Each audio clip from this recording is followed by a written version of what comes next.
Some people click on these and immediately turn them off because it's just a guy talking to a camera. But don't turn off the video. Let me explain what's going on here. This is Topic Tuesday. People send me topics and questions all about Taekwondo, and I talk about them, and I bring my 20 plus years of experience to the table, and we have a good discussion. Pop your headphones in, get some stuff done. Take your parrots for a walk, scrub your furniture down, get all the filth off of it. Cleanliness is next to godliness.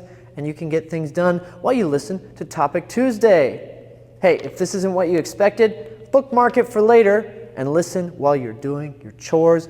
I promise you're going to enjoy the Taekwondo discussions. And don't forget to participate. Leave me your own comments and topic suggestions for next time. All right, let's jump in. Today is the video that will guarantee to lose me subscribers, because we're going to talk about Taekwondo McDojos, and I'm going to say some stuff that a lot of you are not going to like. Okay, let's get into it. So this topic comes from You Can't Feel My Flow, who writes, for a Topic Tuesday, can you differentiate what is meant when people talk about McDojos versus real dojos? And if a McDojo is an only option, can a motivated practitioner still progress? And if so, what should be the best approach? Great question. I don't like this term McDojo because everybody uses it differently. Nobody seems to know exactly what it is. I'll give you my definition, but first, let's start with what I don't think it is. Is a McDojo a martial arts school that profits? No, guys, businesses have to profit to stay alive. Let me tell you something. Okay, you're a human, right? Last you checked. And in order to stay alive, what's the most important thing you have to do? You have to eat and you have to drink. Okay? So in some regard, life is first and foremost about eating and drinking. Because if you don't do those things, you die pretty quickly. Everything else is secondary. Okay? It's like Maslow's hierarchy, right? The same thing is true with a business. If the business does not turn a profit, it dies. You want a martial arts school to train at? Well, you better pay your bills because they need your income in order to stay open. I've run a school for just shy of 15 years now, and I've seen lots of schools come and go in that time because they don't follow the basic business principles you need to follow in order to keep yourself afloat as a martial arts school. That includes things a lot of people don't like, such as contracts, such as fairly steep monthly fees and belt testing fees. It's not to abuse the customer. It's not to get rich. Let me tell you, there are other things that will make more money. It's to earn a decent living as a school owner, because let me tell you, it takes a lot of work. I went 7 years with no income. Okay, it takes a lot of work to start one of these. And it's hard work. You're teaching and doing a lot of physical stuff and constantly interacting with people. And you know, it's one of those things that just takes a lot of your energy. So if you want to attract good instructors, well, they have to make some sort of decent living. Otherwise, you're not going to attract quality people to the job in the first place. Basic economics, right? All right, so you gotta be able to sustain the business and attract decent instructors. That means you're going to have to pay some bills. And frankly, our bills, I think, are still pretty low compared to a lot of activities. When I started training in martial arts, it was about $100 a month, sort of as an average for membership costs. Okay, if you adjust for inflation to the current era, the same membership should cost about $170 a month. But most are still closer to $100 a month. We don't adjust for inflation very much. I'm still charging the same for belt tests that I paid when I first started over 20 years ago, right? So I don't think we're charging anything outlandish in the martial arts industry. All right, so it's not about the business model, okay? That's not what a McDojo is. Is it that the school doesn't teach you how to fight? Well, I don't like that model either. What if you go to a top-notch wushu academy and you learn from a high-level wushu competitor and you're doing all kinds of incredibly athletic things, difficult things. You become an expert in wushu. Doesn't mean you can get into a ring and fight anybody. Those skills don't necessarily transfer, right? But is that a McDojo? No, you're learning the martial art in a quality form. The same could be said of something like Aikido, which is a controversial style. A lot of people say the techniques are not valid. But does it make an Aikido dojo a McDojo? I don't think so, because a lot of them still are very difficult classes, require a tremendous amount of training to get good at, and the students who perform the techniques have put a lot of work in. You can go on the internet and you'll watch clips of people doing very impressive Aikido demonstrations, and someone in the comments like, they must come from a McDojo, that would never work on an MMA fighter.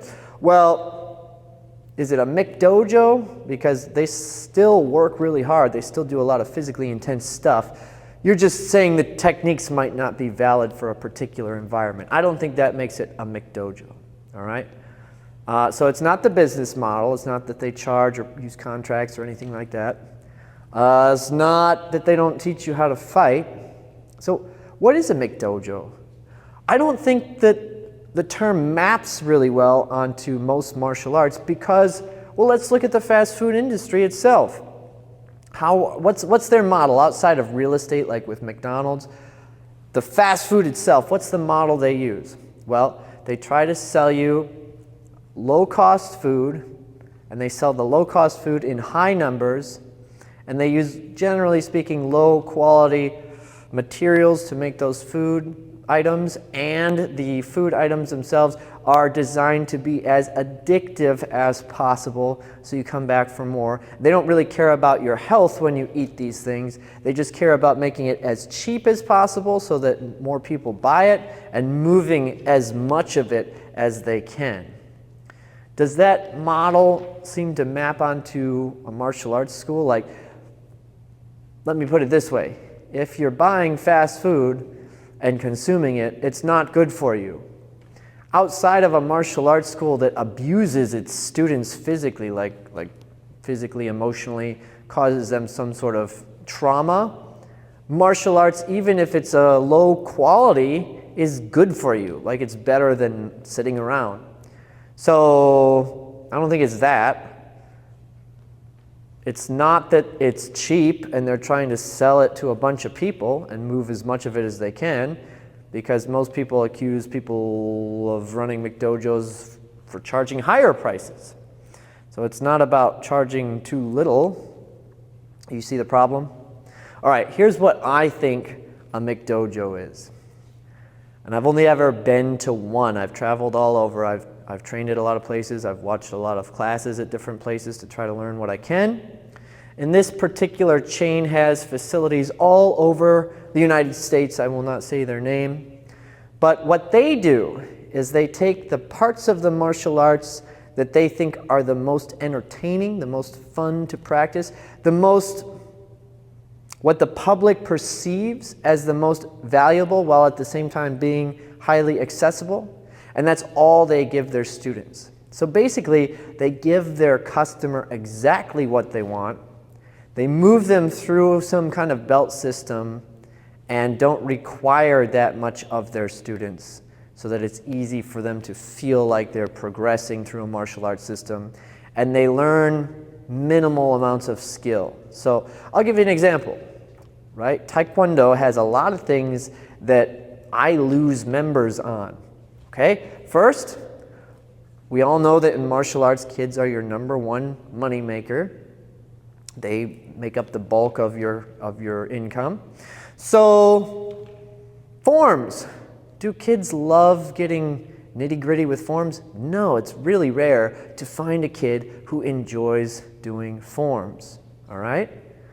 So if I was a smart school owner that only cared about turning a profit, I would probably get rid of those forms. That's what this particular organization did. Okay, what else? Well, I lose students all the time because I require sparring at a certain point in their training. They cannot progress to another belt until they do contact sparring. Now, I'm perfectly willing to work with people who have medical conditions, and I allow people to tailor the sparring to fit their needs. So if it's too hard for them at first, they can ask for lighter contact. But I require some form of contact sparring in order to move out of our beginner ranges. Okay, I lose people from that all the time. So while some like sparring, there's a very good chunk of my student body that don't like it. So I would make sparring optional if I only cared about money. All right? So now if I remove the forms, if I remove the sparring for a lot of the students, well, now I'm left with something that doesn't look a whole lot like Taekwondo at all. And it's my belief that those elements are what help to shape and mold a competent martial artist. Whether it be someone who has no fighting ability but just has tremendous body discipline in terms of their forms, or someone who's a little more rounded. If you're serious about approaching these things with quality, then it involves what's known as work. And people don't like to work, generally speaking. It's very difficult to sell people work. You can sell them the results of the work, but that takes a lot of time. And so early in the process, when they're having to work really hard to get to those results, it's really hard to retain them. That's why I recommend that anyone serious about running a martial arts school use a contract, because it's not only good for you, but it's good for them. They make a commitment and they have something that holds them to that commitment. And it's also better for the people they train with, okay? Imagine a place where you have a student body that's pretty consistent, that sticks with the program, versus a place where people are constantly in and out the door. And you can say, well, it's all about the quality of your program. But it's really not. It's about just that average people won't work unless they have some sort of reason to do so. And in this case, making the commitment is a part of it.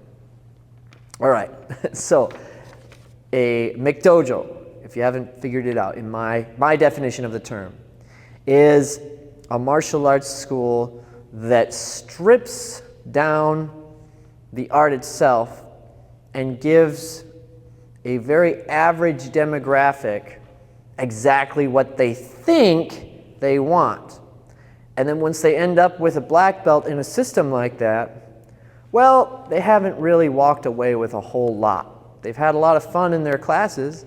They've felt like they've gained a lot of knowledge, but are they functional in terms of high amounts of body discipline like you'd get if you studied forms in depth, or a performance type martial art like capoeira or wushu?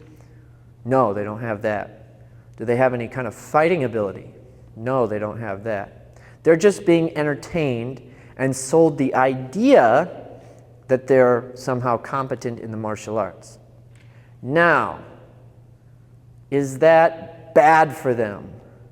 Well, it's still better than having them sit on the couch. And a lot of times, it's a good doorway to move them into a more serious form of martial arts training. But frankly, that might be good enough for some people. If that's what they want, well, there's going to be a business that gives them that. Guys, the only reason we have fast food is because people eat it. If everyone said that food it's not healthy enough for me, that's low quality, I'm not going to put that in my body, there wouldn't be any fast food. Businesses just give us what we want. And so there's a lot of people who want this stuff. Is it really so bad that a business gives it to them? Now, the reason you're getting mad, if you're getting mad, is because you feel like by that business existing, being associated with martial arts, it somehow drags down your reputation along with theirs. So like if there's a Taekwondo school that does this sort of thing, that produces a student with no real skills and makes them feel like they have skills, that it's lowering the social status, the social credibility you gain from your own belt ranks. Give that one up, guys. The belt rank system is not standardized. There's no governmental body overseeing belt systems. It's not like an accredited university or something like that. If you want to impress people, just get out there and win fights, and I promise they'll be impressed. But don't try to impress people with your belt. And I'm sorry it is that way. I'm sorry you feel like you're losing credibility because these McDojos exist. But I feel like that's more your problem than it is theirs. Is it really so bad that they water down something, which is also a bad term because that means just to distill by adding more. They tend not to add more, they subtract. Anyway, is it really so bad that they're doing this kind of thing when people want it? You do your thing, let them do theirs. It's still better than nothing. All right, so let's just make sure I address everything in this question.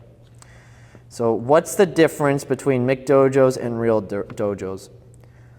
In my opinion, it's trying to transmit the art as intended by the founders and its development over the years versus giving the public exactly what they think they want regardless of how good it is or not. Now, most people define McDojo versus real dojos as just the way I train versus the way they train. It's very tribal, it's immature, and watch out for it because that's the most common way it gets used. All right, if a McDojo is an only option, can a motivated practitioner still progress? Yes, it's better than training by yourself. And when you network with a group of people, you can often form a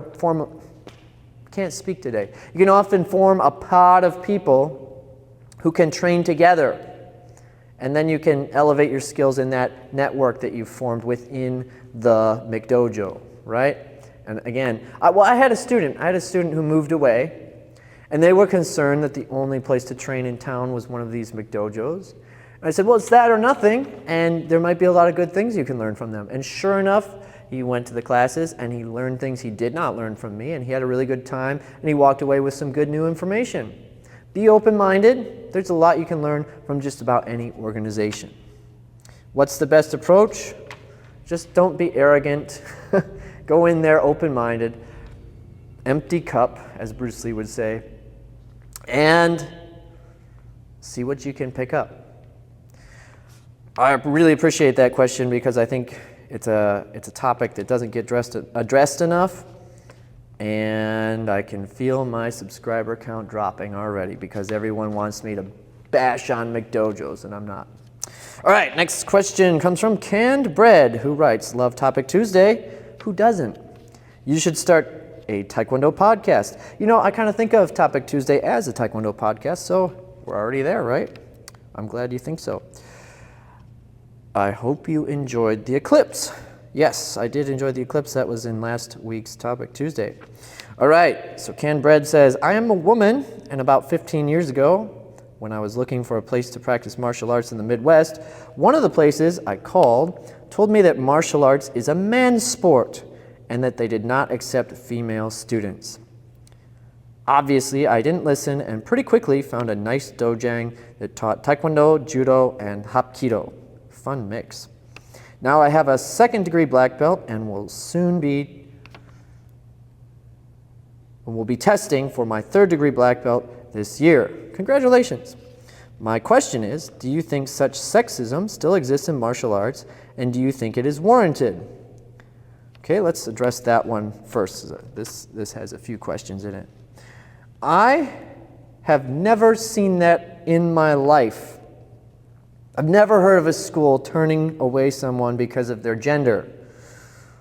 I'm sorry you ran into that, but you probably saved yourself interacting with some pretty wacky people. No, I've never encountered that. In fact, some of my top instructors have been females. The head instructor of the school I started in was a female. And she then says, can women be as good as men at martial arts, seeing as we are comparatively weaker? I always thought one of the nice things about Taekwondo is that we all wear the same uniforms, and the only thing that distinguishes one student from another is their belt color. So I often tell students at my school not to look at gender, but to instead look at belt color. But I know it can still be intimidating for some girls to be outnumbered by guys. So the question, I think, is can women be as good as men at martial arts? That's the first part.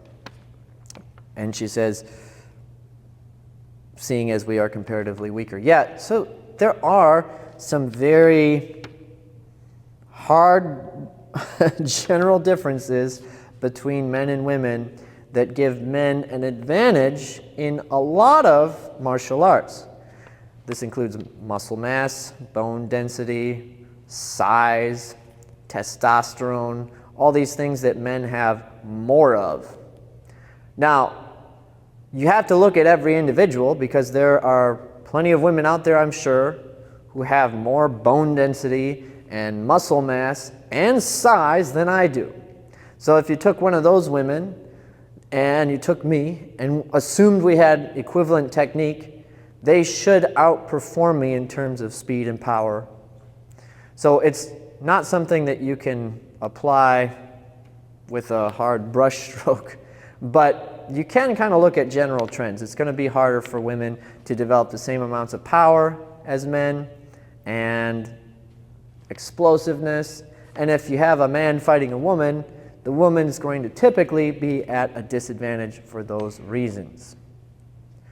Now again, that's a general statement. It does not apply to everyone. You have to look at individual cases. But it is going to put women at a disadvantage if you pair them with a man.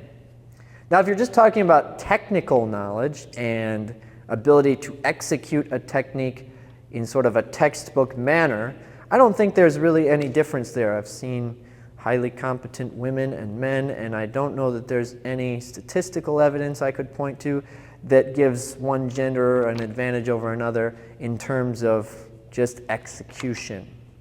And of course, I can speak to some of this because my wife is a second-degree black belt. My mother is a second-degree black belt as well. And like my wife is a better fighter than I am. She will go to tournaments and spar a lot more than I do, and she's much more capable of winning a match.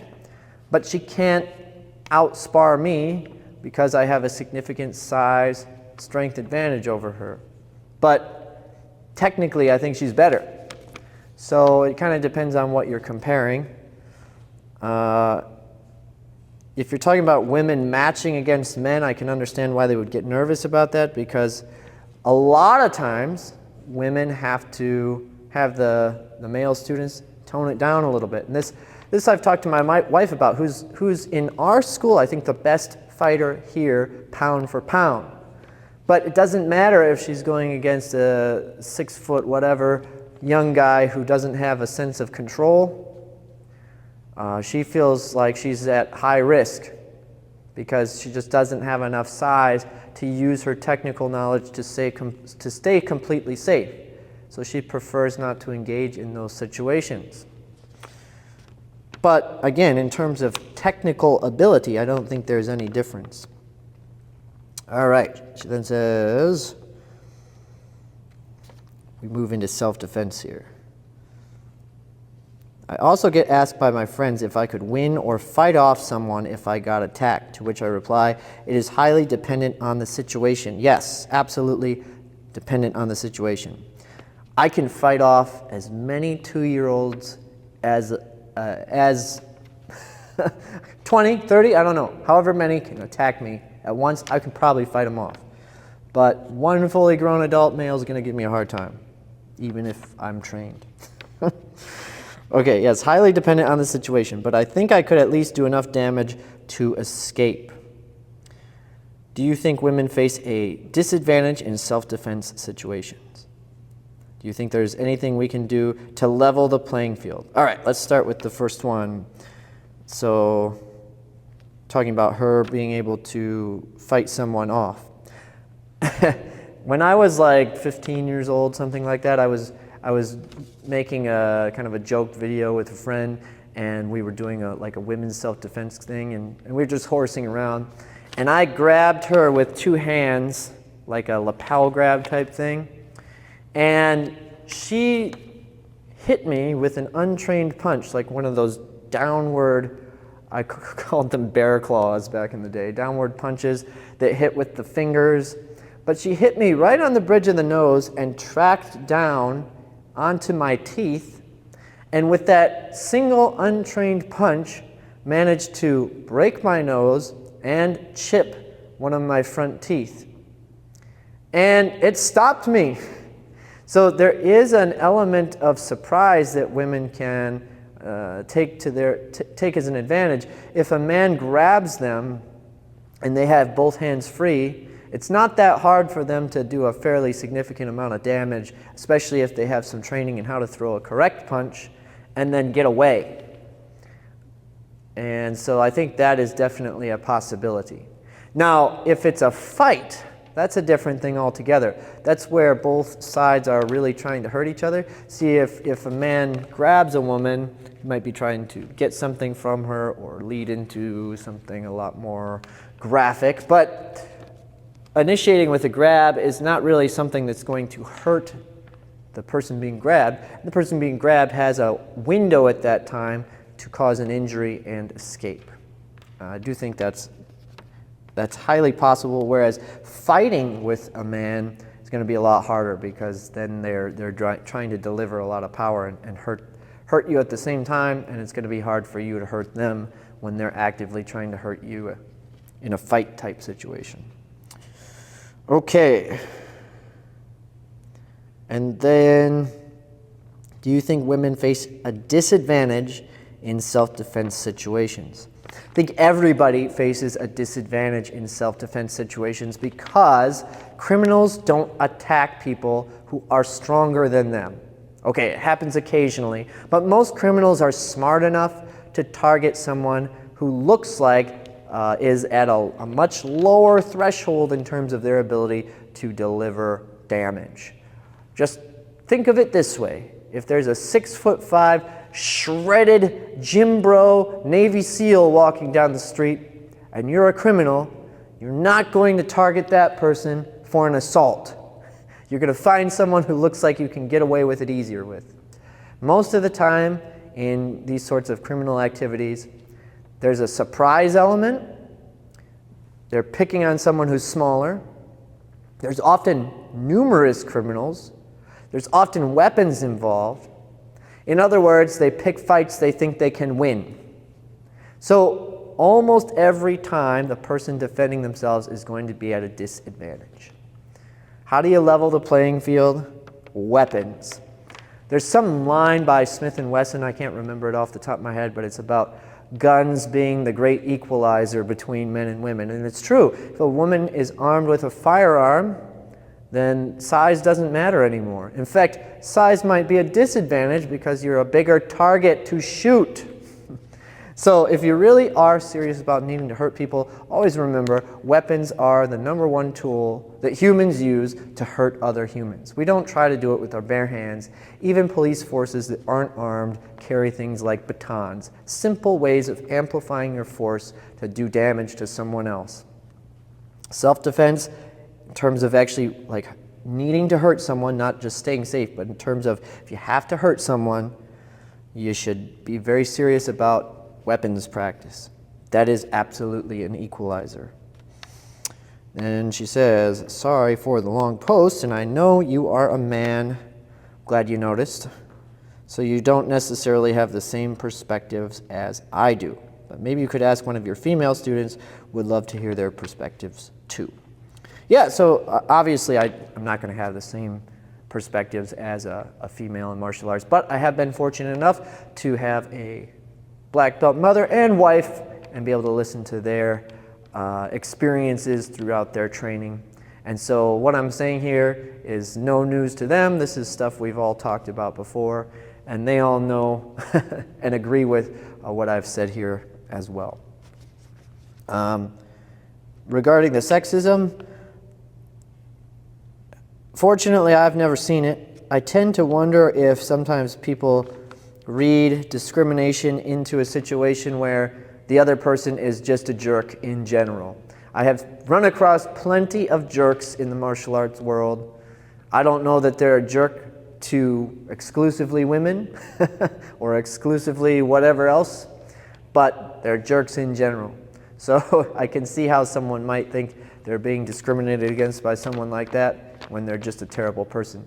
Am I saying it never happens? Of course not. I'm sure it happens. I just haven't ever seen it.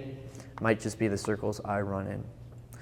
Guys, thank you so much for your questions on this week's Topic Tuesday. I am going on vacation, so there's not going to be one next week. Sorry about that. I know you're addicted at this point and you need me in your life. But I'll be back, I promise. And I am working on a very, very long video all about the evolution of Taekwondo kicks. But it involves me researching articles and taking notes to cite my sources and then recording and editing content on top because I'm not teaching a technique. It's all like stock footage and photos that I'm pulling, and it just takes a tremendous amount of time to put together. So it's coming. It'll just take a while. Be on the lookout for that, and please send me some questions or topics for next Topic Tuesday, because Topic Tuesday is reliant upon you guys, and hey, I love the dialogue, so let's keep it going. Until next time, enjoy your training. Peace.